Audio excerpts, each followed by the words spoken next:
Dans le cadre de la lutte contre le mariage précoce et les mutilations génitales féminines, la ministre de la Femme et de la Protection de la Petite Enfance, Amina Prissy Longo, s'est rendue à Banda, Sona Sud, village situé à 25 km de Sar, accompagnée du gouverneur de la province du Moyen-Chari, Djiber Younous. Ici, ils ont tenu une rencontre avec les chefs religieux traditionnels et les responsables administratifs. Le chef de canton de Banda, Masra Koroua Nagé, s'est dit très émerveillé de la visite et s'engage à mettre fin à cette pratique. Le préfet du Barko, Nadjita Louise Makila, quant à elle, a précisé qu'elle veillera personnellement au grain pour que de telles pratiques ne se répètent plus dans son département.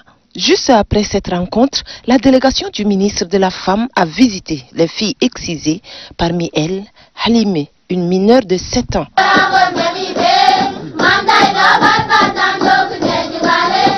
C'est dans cette ambiance morose que la ministre a été accueillie par les victimes. À travers cette chanson, ces filles excisées ont laissé un message fort, message qui dénonce le côté néfaste de l'excision. D'où il est important de rappeler que les mutilations génitales féminines sont un fléau qui nuit dangereusement à l'épanouissement des jeunes filles. Le gouverneur, quant à lui, a relevé que l'excision constitue une forme de violence qui serait sévèrement punie par la loi. Cette pratique, elle est interdite à travers différents textes de la République. Et là, la justice est là pour faire son travail. Donc, je pense que les femmes que nous avons arrêtées, 15, qui ont été écoutées sur PV et transmises au procureur. Elles sont actuellement à la maison d'arrêt, donc elles vont purger leur peine.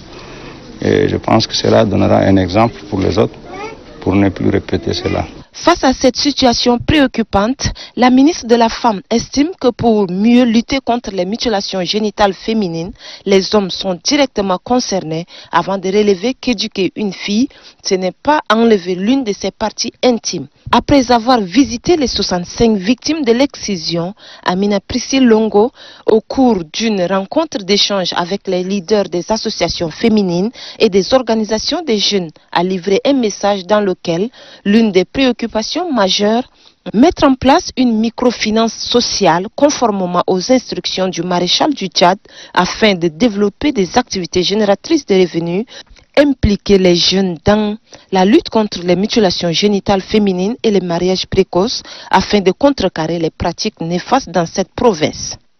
Je pense qu'en même temps, on va devoir retravailler la stratégie pour punir en fait les auteurs. Parce que quand on essaie de réfléchir, au fond, ça ne concerne pas que les femmes. Ça ne concerne pas que les femmes, je pense qu'en grande partie, ça concerne aussi les hommes. Parce que dans notre tradition africaine, c'est l'homme qui est le chef de la famille. Et si l'homme décide d'interdire en fait à sa femme d'amener sa fille se faire exciser, personne ne le fera.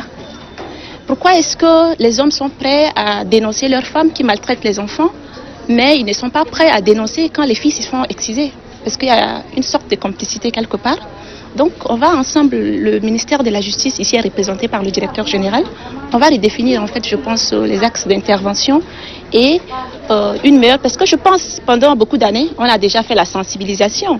On ne va plus venir ici à SAR pour dire qu'on est venu pour sensibiliser, non, on est venu pour voir ensemble comment redéfinir la stratégie pour contrecarrer, comment redévelopper la feuille de route, mais aussi comment mieux sanctionner, parce que la sensibilisation, la période, le temps de grâce, je pense qu'il est passé.